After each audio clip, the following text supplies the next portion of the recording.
Buenos días.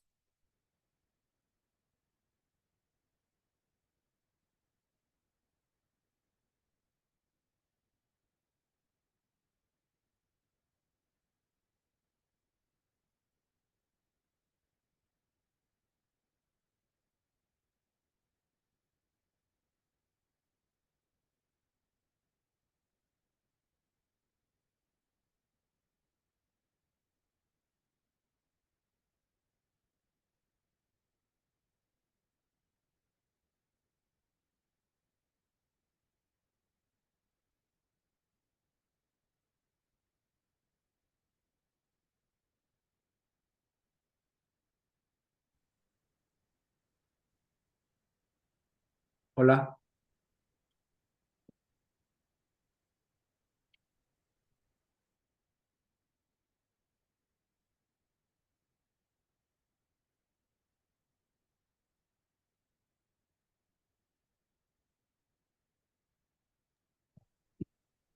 ¿Qué tal? Buenos días. Muy buenos días, Alejandra. A tus órdenes. Ya listo, ¿eh? Y nada más, cuando me digas que pueda compartir pantalla, te lo voy a agradecer.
Mm.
Buenos días.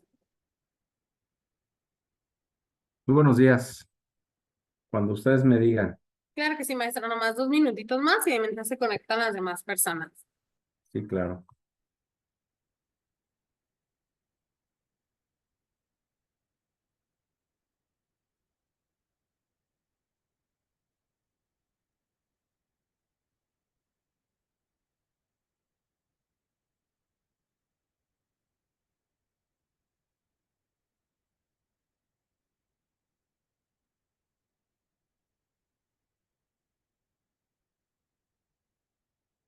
Mm.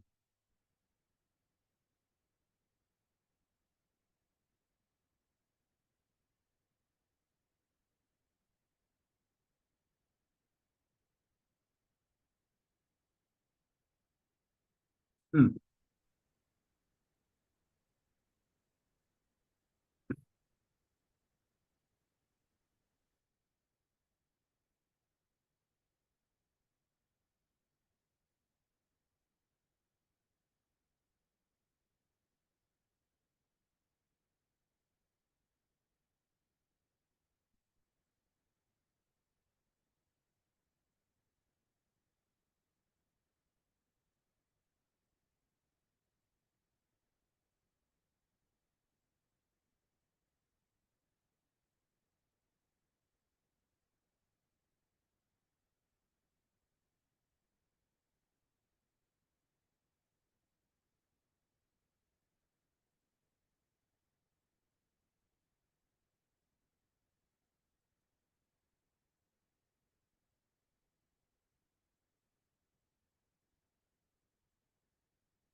Hola, muy buenos días a todos. Vamos dando inicio a nuestra charla gratuita del mes con el doctor Alejandro Federico Sánchez Tamborrell, con el tema gestión de conflictos y negociación.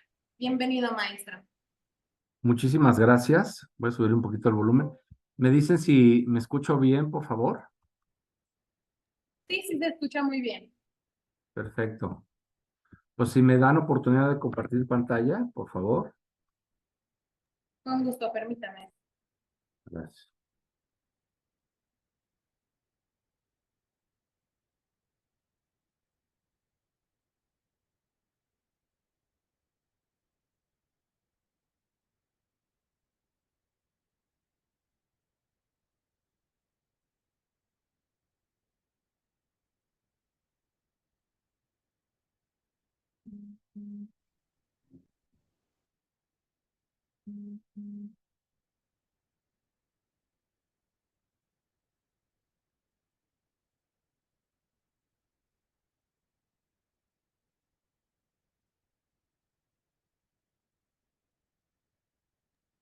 Está teniendo problemas para conectarse el anfitrión, permítame. Sí.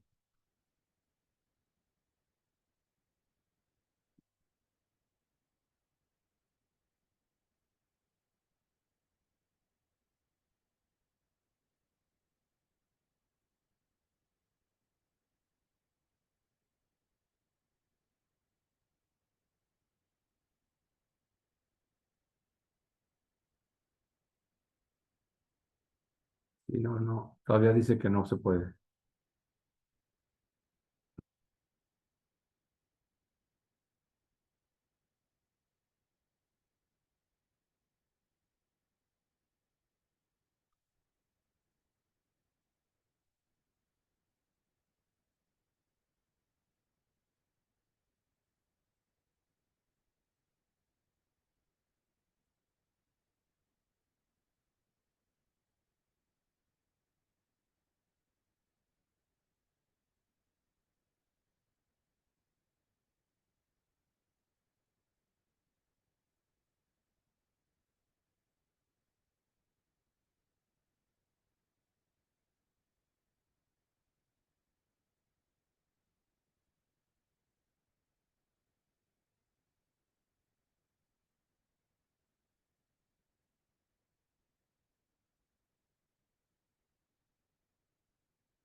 No, no me deja todavía, ¿eh?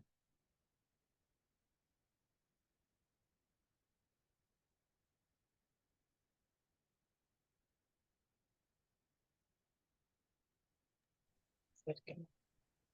Ay, que no.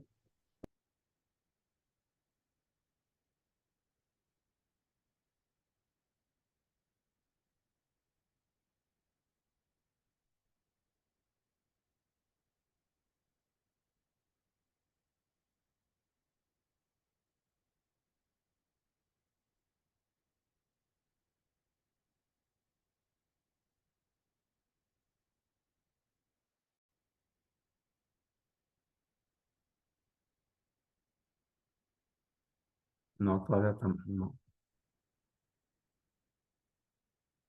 Sigue teniendo problemas para convertirlo en coanfitrión. ¿Quiere iniciar así y de mientras se regresa a él para que vuelva a ser anfitrión? O sea, ¿o quieren que me salga otra vez o algo así? No, él es el que no puede convertirlo a usted en coanfitrión. Usted puede dar inicio así y ahorita que regrese ya a ver si puede convertirlo en coanfitrión a ustedes, que le dice que no lo puede convertir. Bueno, pues sí, es que tenía una presentación lista precisamente en apoyo a la sesión. Bueno, muchas gracias por el espacio y la oportunidad. Sin ningún problema me regreso cuando ya se pueda compartir. Yo soy el maestro Alejandro Federico Sánchez Tamborrell, radico en Querétaro. Soy licenciado en Ciencias Políticas y Administración Pública. Tengo una maestría en Economía y Gobierno, una maestría en Desarrollo Organizacional y Gestión del Talento. Tengo un doctorado del cual estoy en proceso de titulación en Gestión Estratégica. Y el tema de la gestión de conflictos y negociación es un tema que me gusta mucho. Entonces les voy a platicar en esta hora sobre el tema. ¿Cuál será el objetivo de esta charla? Bueno, que los participantes adquieran los conocimientos y desarrollen las habilidades para la gestión efectiva de conflictos, logrando posibilidades de negociación por principios, que es una metodología, de tal forma que el participante pueda lograr esto que es bien importante. Uno, primero, saber gestionar los conflictos de manera efectiva. Establecer medidas para la prevención de futuros conflictos y lograr acuerdos de calidad y cumplibles para las partes. Lograr acuerdos buscando un ganar-ganar y establecer pautas para futuras negociaciones. Y gestionar el autocontrol en los conflictos y las negociaciones. Aquí es bien importante porque estos objetivos, porque primero para saber negociar hay que saber entender qué es un conflicto, qué lo llevó y a partir de eso, pues establecer las pautas para una buena negociación. Hay varios métodos, a mí me gusta uno híbrido que he logrado, que es la de principios, que es la que estableció en su momento Roger Fisher y William Moody en su libro, alguno de estos que se llama Obtenga el Sí, el Get into Yes. ¿Y por qué es importante esto? Porque lograr acuerdos de calidad significa que sean acuerdos cumplibles. Y lograr acuerdos de calidad sea también que luego la otra parte sienta que no perdió todo, sino que también ganó algo. Y esa es una negociación positiva de ganar, ganar. Y también para poder lograr volvernos a sentar con otra parte en futuras negociaciones. En la cultura grecolatina hemos aprendido que la negociación es algo de fuerza y es algo que el que gana es el que aplasta. Así hemos venido generacionalmente, culturalmente arrastrando esa parte. Y es recientemente, en los últimos 50 años, cuando está cambiando este paradigma. Entonces, para esto, finalmente, tengo esta propuesta, ahorita son 5 puntos, pero bueno, es un curso mucho más amplio y empezaremos con lo que se llama el problema y el conflicto, con una parte introductoria, el problema y el conflicto. ¿Qué es un problema? Eso es bien importante entender qué es un problema. Luego, la discrepancia y el origen de los problemas. Es cuando desde la discrepancia surgen los conflictos. Vamos a ver qué es un conflicto, los niveles de conflicto, el mapa del amenazado y finalmente la distorsión cognitiva. Me pueden ir interrumpiendo como gusten. Hay una cosa que es una gran verdad. Las personas nos la pasamos negociando desde siempre, desde que somos niños. De hecho, todo el día negociamos. Negociamos con nosotros mismos, a veces si haces una cosa antes que la otra y el por qué, te justificas. Y desde niños negociamos desde, mamá, quiero comerme un helado y no me acabé la comida, pero te prometo que en la cena me voy a terminar la cena. Entonces siempre estamos en ese proceso, es una cualidad humana, la negociación. Y lo hacemos consciente o inconscientemente. Y siempre es lograr obtener algo que no tenemos o mantener algo que tenemos. O aminorar los daños de algo que nos pudiera suceder. Entonces, hay quienes ahora dicen, no, es que la negociación es un arte. Y hay quienes dicen, no, es que no, la negociación es técnica. Perdón, ¿quieren que vea si es posible que ya pueda compartir? A ver. No, todavía está deshabilitada. ¿Sí se escucha? Listo, ahora ya puede. A ver. Ay, qué bueno.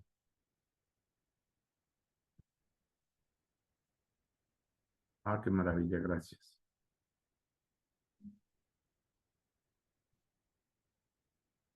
Bueno,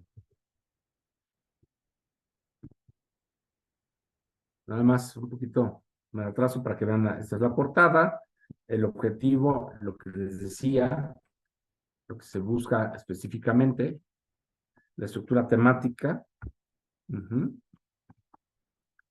una parte introductoria sobre el tema de la negociación, y lo que decíamos de que la negociación como una cualidad humana, que tiene dos vertientes, la parte técnica, que es la que nos debe ocupar, y la parte artística. Realmente pensar que, por ejemplo, si se tiene una, se puede omitir la otra, realmente no. O sea, sí requiere esa parte artística de sensibilidad, de toque del humano, pero también la técnica. No puede haber un buen negociador para gestionar un conflicto si no tiene un método. Porque es fácil que le salga una vez, pero posteriormente ya no. Entonces también vamos a ver una parte de la parte emocional, es muy importante. ¿Por qué? Porque no es lo mismo negociar enojado o no es lo mismo negociar sumamente feliz. Si estás muy enojado, puede ser que seas poco flexible, intolerante, no saques la mejor parte. O también si estás muy feliz, posiblemente hagas concesiones que luego te arrepientas. Entonces es importante eso. Y luego también vamos a ver la parte cultural.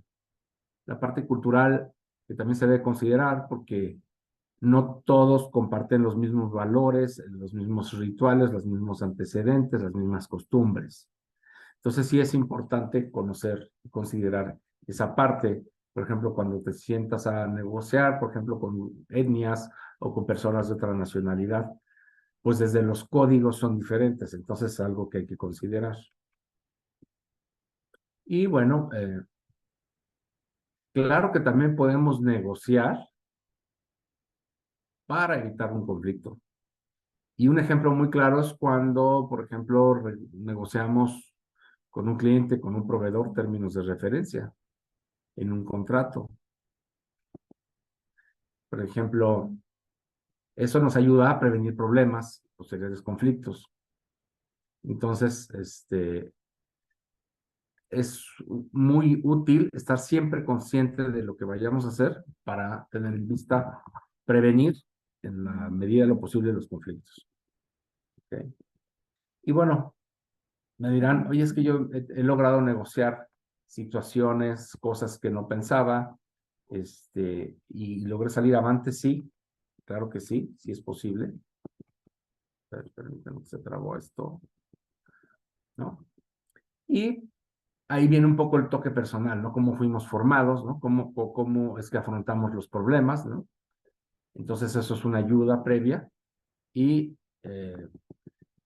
como un recurso también, el tema de la estrategia que tengamos, si somos unas personas muy metódicas, muy pausadas, pues ya es un gane, ¿no? Sin embargo, eso no quiere decir que tengamos un método, ¿no?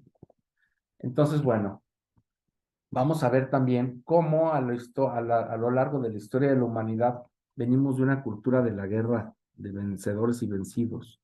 Entonces pareciera que eso lo tenemos que traducir a la cotidianidad. Y ahora estos nuevos paradigmas nos están enseñando que los buenos negociadores y las negociaciones de calidad, como les dije, pues son siempre de un ganar-ganar. Entonces vamos a entrar primeramente, ¿qué es un problema?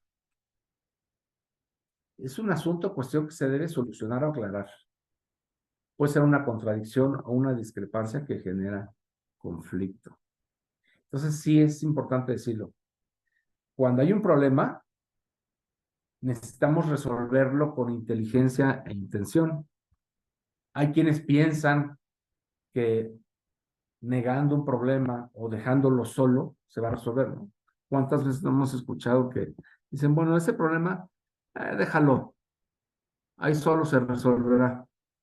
Y la realidad, lo hemos visto, es que los problemas no se resuelven solos, al contrario, se van transformando, que luego llevan a conflictos y luego a una crisis. ¿Mandé? Y hay una cosa muy importante, la discrepancia. La discrepancia que cada una de las personas tenemos de entender el mundo. La discrepancia es la forma en que cada persona tiene un mapa de verdad. ¿Sí? Por su historia, por su formación, por su contexto, por su situación de vida, por su origen. Y cada uno tiene puntos diferentes de entender las cosas. Entonces, ante un problema, esa discrepancia de puntos de vista es lo que lleva a generar conflictos, ¿no? Entonces, muchos conflictos son resultados de malas negociaciones en problemas que pudieron haber sido resueltos, entendiendo y respetando el punto de vista de la otra parte de esa discrepancia. Y aquí hay algo bien interesante. Es que se trabó esto.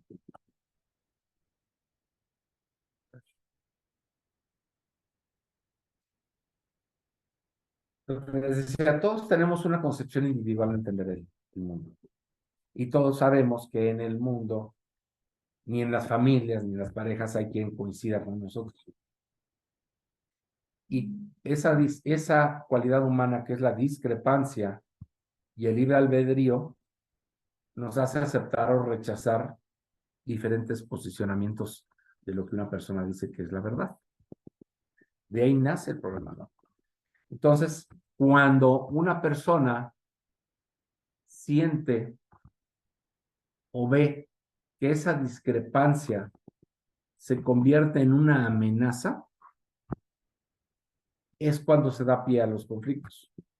Pero si, por el contrario, vemos que la discrepancia puede ser entendida como un complemento a lo que tenemos o a lo que conocemos, entonces se convierte en una oportunidad de crecer. Entonces decimos crecer desde las discrepancias, más que entenderlo como una amenaza. ¿Y qué pasa cuando esas discrepancias, decimos, no son debidamente entendidas? Pues se cierra el espacio en común de las coincidencias. Y cuando cuando surgen en los problemas y se acentúan y se convierten en una amenaza, pues entonces sí se da origen a un conflicto. De hecho, este mapita muy sencillo nos muestra cómo hay dos partes, dos sujetos, dos conciencias, por así decirlo, en donde hay en el centro un espacio de coincidencias, de espacios en común para un entendimiento. Y lo demás son las discrepancias. Entonces la cosa es cómo queremos entender los problemas y cómo queremos gestionarlos. Y es ahí en donde parte la gran diferencia. Si yo nada más me enfoco en la discrepancia, entro a polaridades y entro a nada más decir que mi versión es la buena y la otra parte igual. Entonces, aquí lo que tenemos que tener primero conciencia es eso. ¿Cómo es el origen de un problema? Que es este. Y cómo podemos gestionarlo para evitar un conflicto. Y ojo, los conflictos cuando crecen se convierten en crisis. Entonces ya habíamos dicho que los problemas no se resuelven solos. Y estos van creciendo si no se atienden. Y en un enfoque preventivo podemos gestionarlo y evitar que caiga en un conflicto, sí. Y les voy a dar 2 ejemplos cotidianos que conocemos muy bien. Por ejemplo, el problema de desabasto de medicamentos oncológicos para niños con cáncer, ¿sí? Que ha sido un problema que ya que está en crisis en este gobierno. Dice que fue un problema administrativo, porque ese fue el tema. Era un problema administrativo de gestión de adquisiciones, que fue mal atendido, mal gestionado y se convirtió en un conflicto con varios frentes. Que ahora es una crisis de salud, una crisis social con los papás, las familias y sectores de la sociedad, y que también desembocó en una crisis política. O también tenemos otro problema que empezó siendo con la Policía Estatal de Campeche, en donde un problema de equipamiento de mujeres que las mandaron a atender un motín, que se quejan de decir, oye, me mandas, primero somos puras mujeres y nos mandan sin equipamiento. Fue mal atendido, se convirtió en posiciones y convirtió en una crisis laboral que ahora tienen los policías. Hay una crisis de seguridad en Campeche, hay una crisis también de derechos humanos y una crisis política. Entonces, estos son claros ejemplos de una mala gestión desde un principio y de entender las cosas por su origen y dejarlos crecer. Y dejarlos crecer por defender solamente una posición, mi verdad. Y decir que la verdad del otro no vale o no es creíble. ¿Qué nos dicen finalmente? La literatura hay varias definiciones de conflicto, pero a mí me gusta esta, de Hockey y Wilmot, que dice que es un marcado desacuerdo u oposición de intereses, ideas y demás, e incluyen la divergencia de intereses, de interés percibida, o la noción de que las aspiraciones actuales de las partes no se pueden lograr al mismo tiempo. Los conflictos son el resultado de la interacción de personas interdependientes que perciben metas incompatibles, interfieren entre sí en la consecución de estas metas.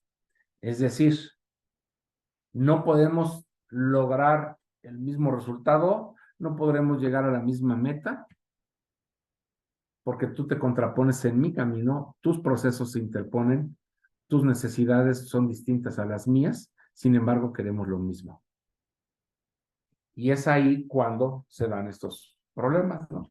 Lo podemos ver desde lo más íntimo en las familias, en casa, en las universidades, en las empresas, en las negociaciones con autoridades, ¿no? En los organismos empresariales, o también entre países, ¿no? Que se convierten en guerras.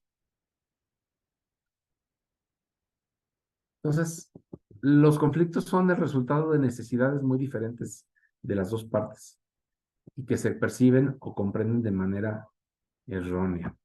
Y digo comprenden de manera errónea porque no quieren ver las coincidencias, sino nada más se ocupan y atienden las discrepancias. Y se presenta un conflicto cuando también las dos partes compiten por la misma meta, lo que decíamos, y quieren el mismo resultado. Aquí está dibujito es muy interesante, ¿no? Porque se puede ver que es un rompecabezas que embonaría, pero si cada uno está jalando y no permite que embonen las partes, pues se hace conflicto pudiendo embonar todo perfectamente, habiendo voluntad. Es muy importante. Y ahora vamos a ver aquí algo bien interesante, los niveles de conflicto. Y el conflicto tiene varias dimensiones. Primero hay que reconocer que el problema que derivó, podemos ya estar en una crisis, sin embargo, no podemos omitir los pasos que vamos a entender. Y entender estos niveles nos va a dar luz y comprensión de la estrategia que tenemos que elegir para formular y salir avantes. Primeramente, el primer nivel es el conflicto intrapersonal o intrapsíquico. Y aquí se puede decir, oye, ¿por qué es importante esto que nos comentas, Alejandro? ¿Por qué va a ser importante mi conflicto intrapersonal si es mío y no tiene que ver con los otros? Pues fíjate que sí tiene que ver, porque tú tienes un sistema de creencias, un sistema de ideas, de dogmas, de valores y de cultura. Y te hace tomar decisiones y afrontar las cosas de una manera que es todo ese bagaje que tú tienes. Dilemas éticos. Les voy a poner un ejemplo muy sencillo. Suponte que eres el secretario de salud en tu estado, ahí en Jalisco, donde están ustedes, entiendo. Y tienes que tomar un posicionamiento sobre el tema del aborto, que es tan controversial. Posiblemente tu creencia religiosa, tu concepción de entender la vida, tu tema familiar, tu tema religioso, el ético, te dice, de ninguna manera puedes tú apoyar el dar un voto en donde se legalice o una opinión para legalizar el aborto. Pero por el otro lado, tienes la información de saber que hay cientos de mujeres en Jalisco que año con año mueren en abortos clandestinos por falta de higiene, que caen en manos de personas que no son médicos, que lo hacen de manera de lo más peligroso, en donde se pone en peligro pues a la mujer. Y entonces ese conflicto intrapersonal te puede llevar a decir, pues no puedo y lo niego a pesar de que pase todo esto, estas consecuencias y que se esté beneficiando un mercado negro de abortos clandestinos y todo lo que eso implica. O bien, me quito un poco esa parte y entiendo que es un problema de salud pública. Y entiendo también que a pesar de que yo me manifieste en contra, lo van a seguir haciendo. Entonces, mejor lo asumo de una manera distinta y trabajamos en campañas de prevención, en fin, todo una cuestión para que ya la mujer que decida abortar sea realmente porque fue su decisión, se ve campañas de adopción, o sea, es decir, le das la vuelta de otra forma, pero porque subiste a afrontar ese conflicto intrapersonal que no te permitía en un momento dado decidir. Entonces, por eso es importante ese primer conflicto que tenemos. El segundo es el conflicto interpersonal. Ese que se da entre personas, trabajadores, familias, compañeros, vecinos, ¿no? Y en este es muy claro cuando se ve la discrepancia, ¿no? Lo podemos ver cuando tienes una reunión con vecinos o cuando se está decidiendo con la familia dónde ir de vacaciones o alguna cuestión con la empresa, por ejemplo, ¿no? Que unos deciden, por ejemplo, invertir en un auditorio y hay otros que dicen, no, espérate, no, mejor invirtamos en un nuevo plantel en otro lado, ¿no? Entonces, ese tipo de cuestiones interpersonales. Luego, intragrupo, este tercer nivel de conflicto se da dentro de un grupo afectando o atentando al desempeño del grupo y no solo al individuo. También se da en grupos de trabajo, familias, unidades habitacionales, equipos deportivos, organizaciones sociales. Y aquí lo importante es ver cómo se afecta la capacidad del desempeño del grupo, ¿no? Que sí afectan la productividad o la consecución de metas. Entonces, es importante considerar y reconocerlos. Porque si queremos negociar y entender un problema, hay que saber de qué se está tratando. ¿Es un tema personal? ¿Es un tema mío nada más? ¿O ya es un tema entre unidades del grupo? ¿No? El área de finanzas, con el área de capacitación, de recursos humanos. ¿Qué está pasando? Y qué está afectando el desempeño del grupo. Y el conflicto intergrupal. Y este es el nivel de conflicto que se da entre grupos, entre organizaciones, partidos, cámaras, etnias, o un nivel más alto, países en guerra, ¿no? Aquí ya hay una cantidad de intereses involucrados y se habla ya de grupos de poder. Entonces, como vamos viendo, es importante ubicar todo esto para tener una buena estrategia de negociación. Si no entendemos los niveles de conflicto, no vamos a poder ser asertivos. Primero, en gestionarlo, y segundo, en la estrategia de negociación.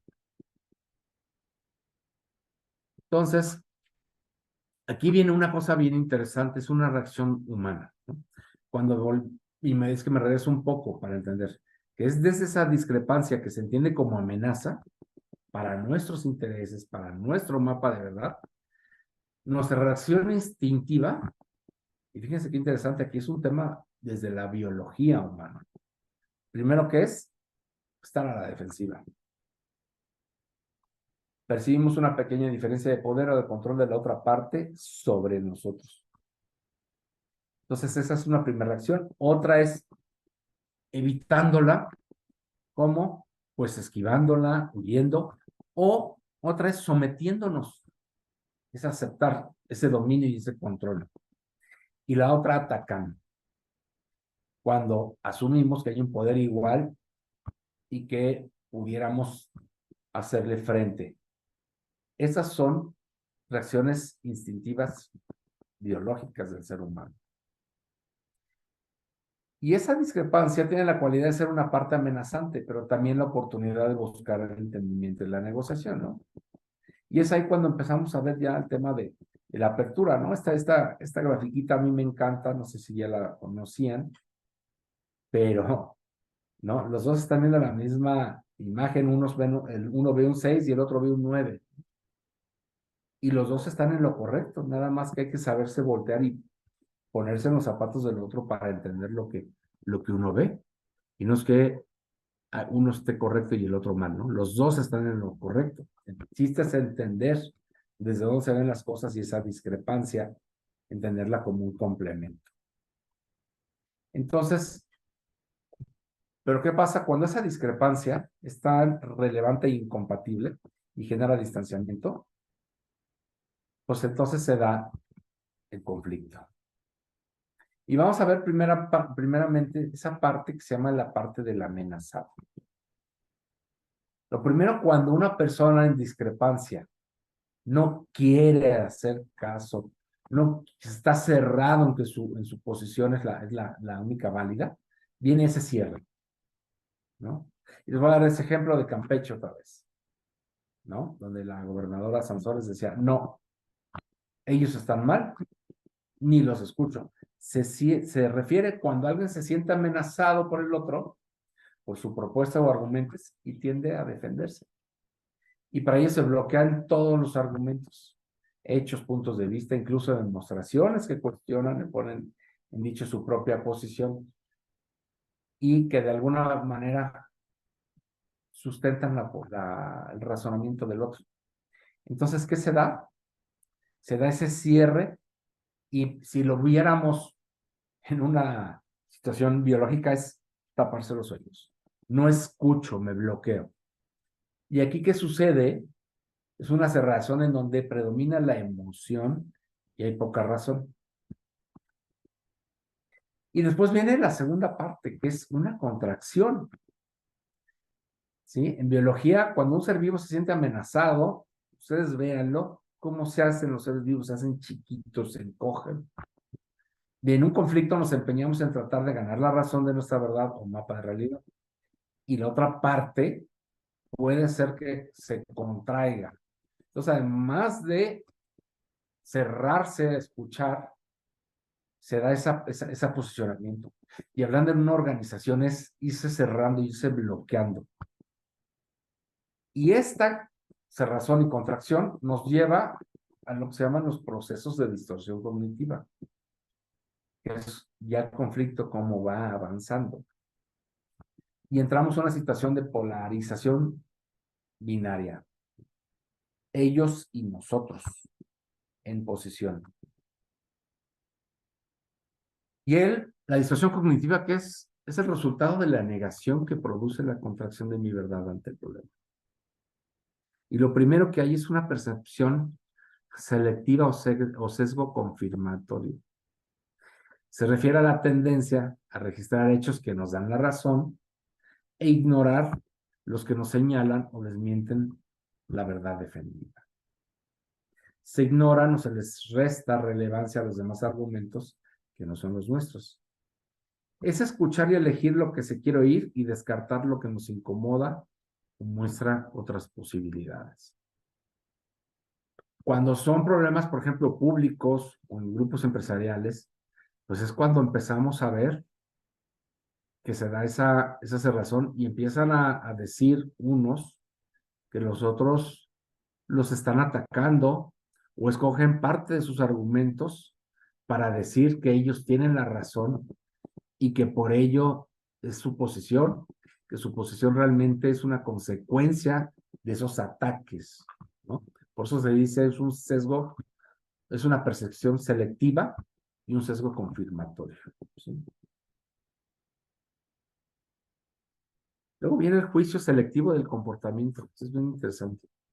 Es una actitud en donde tendemos a ver que lo que nosotros hacemos es lo correcto, afectada, mientras lo que dice el otro está mal o equivocado. A ver, en el ejemplo que les decía de la policía de Campeche. Lo que nosotros hacemos lo correcto es lo que decía la gobernadora. Los tenemos que bloquear, los tenemos que arrestar, están en rebeldía. Ya ven, no son buenos policías estas mujeres, ¿no? Y ellos están equivocados, porque realmente sí tienen equipamiento. Y son ganas de no trabajar, y eso esto va por otro lado, es una justificación, cuando realmente el problema, lo vimos, era un tema de equipamiento, de no mandar a mujeres solas a deshacer un motivo. Y ahí, ¿qué pasa? Se fortalece la polarización. Y por eso en estas gráficas vemos esto, ¿no? Estoy rompiendo esa pared porque se justifica esto que estoy haciendo, ¿no? Ellos se lo ganaron.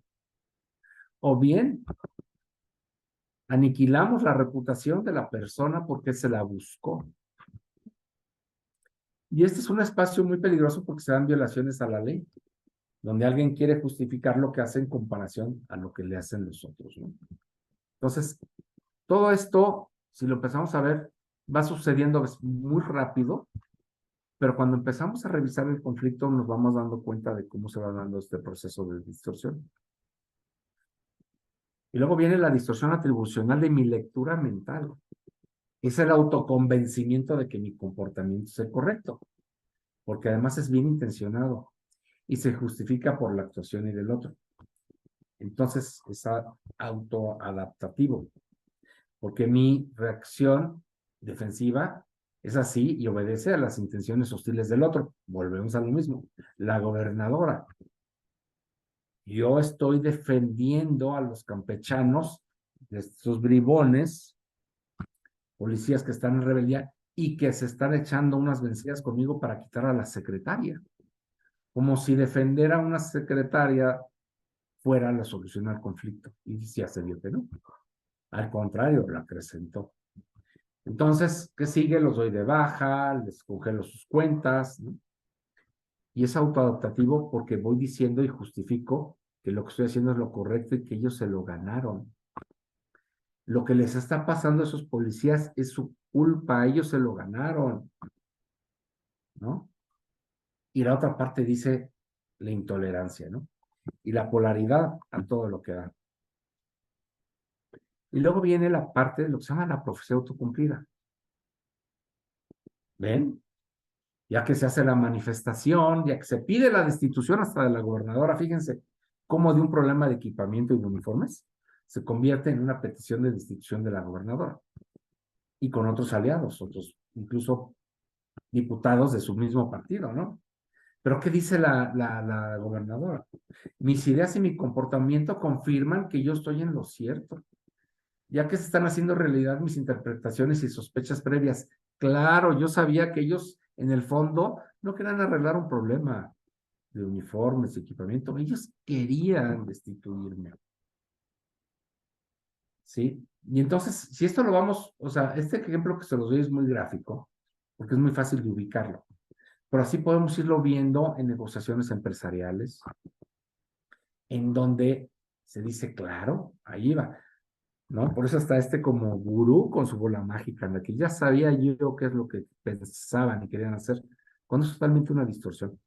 Entonces, la formulita es distorsión cognitiva más comportamiento que observo, sea esa profecía autocumplida. Y entramos a una parte de entrampamiento, que es una parálisis que se da como consecuencia de haber defendido una posición que involucra aseveraciones, alianzas con otros que nos apoyan, y puede observarse conductas que muchas veces rozan en lo ilegal. Y es un apego a la versión inicial o del pasado que tenemos desde el inicio del problema y el conflicto. Y ese entrampamiento nos hace sostenernos en esa coherencia personal. Por ejemplo, en el mismo ejemplo que le estoy explicando, llega un momento en que ha pasado tantas cosas, tanto hostigamiento, tanta dejar sin sueldo a las familias de los policías, correr a unos policías, en fin, que la gobernadora dice, ahora tengo que sostenerme en esa coherencia personal, no puedo ceder a nada. Y tengo que sostenerme en esto, porque si no voy a demostrar debilidad, ¿no? Cuando la debilidad ya está demostrada y manifiesta. ¿Y a qué nos va? A una situación de inflexibilidad. Y se da una distancia absoluta, anulando el espacio de las coincidencias y sosteniendo una polarización que termina en crisis, como terminó, como está en Campeche, que ya es una crisis de seguridad, una crisis política, una crisis de poderes, de equilibrios del Estado, en fin, y que además le han sacado ventaja a los delincuentes, ¿no? Al ver una policía quebrada. Y esa polarización se sustenta, se suscita en autoafirmaciones, ¿no? Estamos convencidos de que no hemos hecho otra cosa que defender la legalidad o defendernos de lo que nos estaban haciendo, y queremos justificar racionalmente la situación cuando está totalmente quebrada, ¿no? Y lamentablemente, por ejemplo, cuando se tiene el monopolio de la fuerza o alguien tiene la facultad de la fuerza, pues puede aplastar al otro, ¿no? Y lo aplasta y puede hacer muchas cosas injustas, pero ya dejó una semilla sembrada para futuros conflictos, nuevas crisis, ¿no? Y realmente no lleva a nada bueno esa polarización. Y luego está la etapa de la reiteración. Ya no hay nuevas ideas y todo es cíclico y cada quien está dando vueltas en su verdad y totalmente alejado del otro. Y vamos a pasar a ver esta grafiquita. Miren, este mapa mental del amenazado es una maravilla. Porque, a ver, hasta arriba del lado izquierdo vemos que en el inicio hay discrepancia, pero hay un espacio de coincidencia del centro, ¿sí? Después, cuando esa discrepancia se asumió como una amenaza, viene la etapa de cierre, ¿sí? Donde podemos ver un tono más verdecito y uno más azul. Ahí todavía se puede ver que están juntas las posiciones. A pesar del cierre, pudiera haber diálogo, ¿sí? Después viene esto que les decía, esa contracción. Me cierro más aún en mi verdad. Y luego ya viene la polarización, ya nos distanciamos y yo me sostengo en mi verdad y en la otra, y hay mucha hostilidad y muchas cosas. Puede haber incluso cuestiones ilegales que decíamos, descalificaciones. Y luego esa parte última que les comentaba de reiteración. Se puede ver cómo cada uno está dando vueltas en su versión, ¿no? Como los hámsters en su jaula, ¿no? Que están dando vueltas y vueltas y no van a ningún lado, es lo mismo. Pero imagínense esto en un tema de una crisis empresarial, una crisis de proveeduría de competencia, una crisis como lo estamos viendo política. Entonces, hay que ir viendo y cuando hagamos un análisis de un conflicto o ya de una crisis, tenemos que empezar a ver todo esto. Y en este tema de la polarización siempre va a haber aliados. Por ejemplo, siempre están los free riders del conflicto. ¿Quiénes son? Las personas que buscan beneficiarse del conflicto, aunque no tomen una parte, pero les conviene colgarse, ¿no? Entonces a veces pueden fortalecer una posición o pueden alargarla y sacar nuevas vertientes que no estaban en lo original, ¿no? Por ejemplo, volvemos al tema de Campeche, que dio pie a que se hicieran grupos, por ejemplo, en el Congreso local, incluso a nivel federal, hablando sobre la destitución de la gobernadora, cuando, se los repito, muy sencillo, era escuchar a las policías, reconocer que hubo un error de protocolos, suministrar los equipos, inclusive todavía no pedían la renuncia de la secretaria de Seguridad Pública. Pero si ya era eso, pues se reemplaza a la secretaria, pero la gobernadora lo veía como una forma de debilidad. Y finalmente, ahora tiene un sistema de seguridad pública debilitado con una gran crisis política.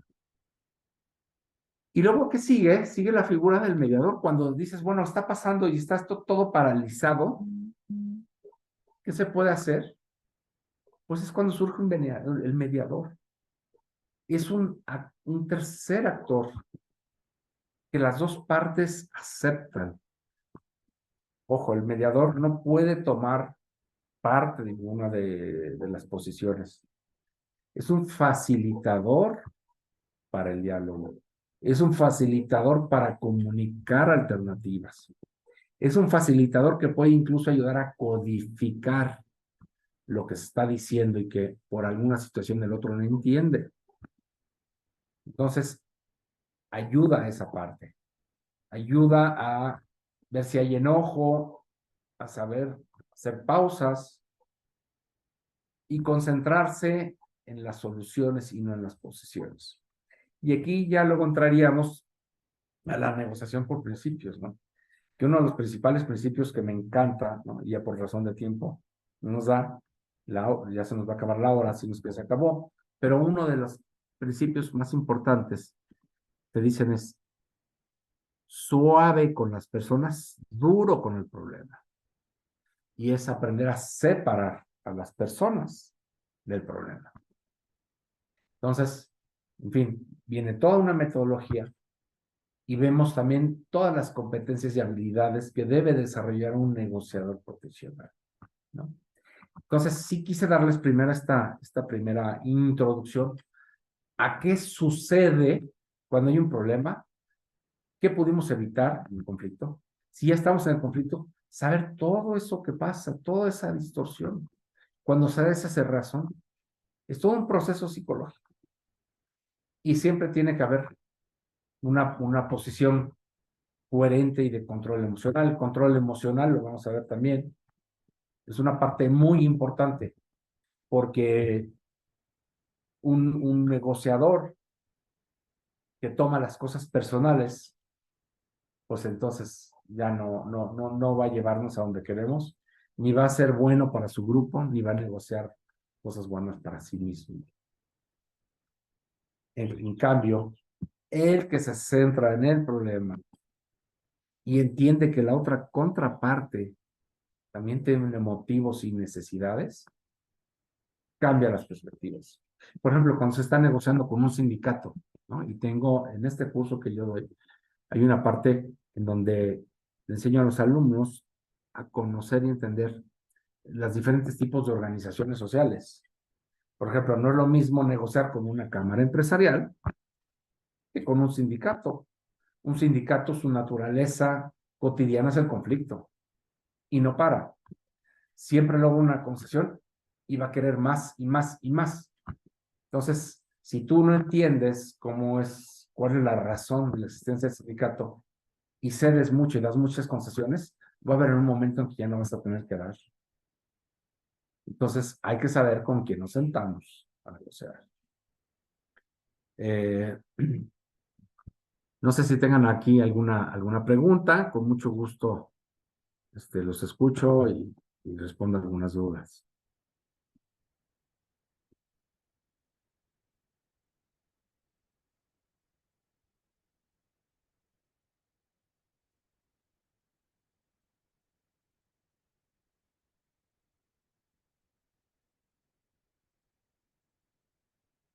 Maestra Alejandra, no la escucho. No escucho nada.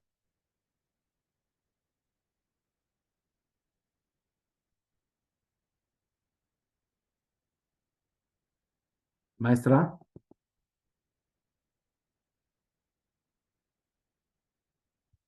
no los escucho. Decía que si alguien tiene alguna duda, comentario, sugerencia, adelante.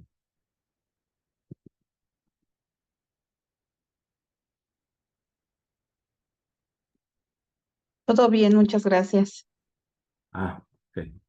Sí, ya va a escribir en el chat que no escuchaba nada. Pues no sé si quieran tengan alguna duda y con mucho gusto se las respondo. Tenemos 5 minutos para responder dudas, comentarios.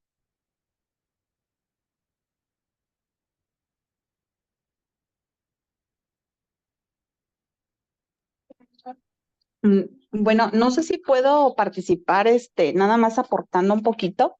Sí, claro. Mi hijo está en primer año de primaria y veo cómo desde esta temprana edad están viendo, en este trimestre último, vieron un tema referente a manejo de conflictos. Y me llamó mucho la atención porque es un tema que se nos presenta durante toda la vida, como bien dices, estar negociando. Y bueno, el tener conflictos, pues toda la vida también los llegamos a tener por diferencia de opiniones. Pero me llama mucho la atención cómo ahorita ellos están empezando ya a tener ese contacto con este tipo de temas. Y creo que a mí lo que me dejó como enseñanza el acompañarlo con sus tareas y demás fue como trabajar un poquito el tema o la parte de inteligencia emocional en ellos, porque pues bueno, si la trabajamos nosotros ya grandes, pues a lo mejor nos cuesta un poquito más trabajo em, que nos centre, pues. En el caso de ellos todavía están chiquitos y a veces el educarlos un poquito con la conciencia de todo esto y inculcarles un poquito de esa inteligencia que a lo mejor nosotros no tuvimos y que apenas estamos tratando de tener a esta edad, pues me parece algo muy importante. Entonces, pues felicitarlo por el tema. Muchas gracias. Y pues será toda mi aportación. Sí, muchas gracias, maestra Alejandra. Sí, en las escuelas hay un proyecto, bueno, es muy importante esto.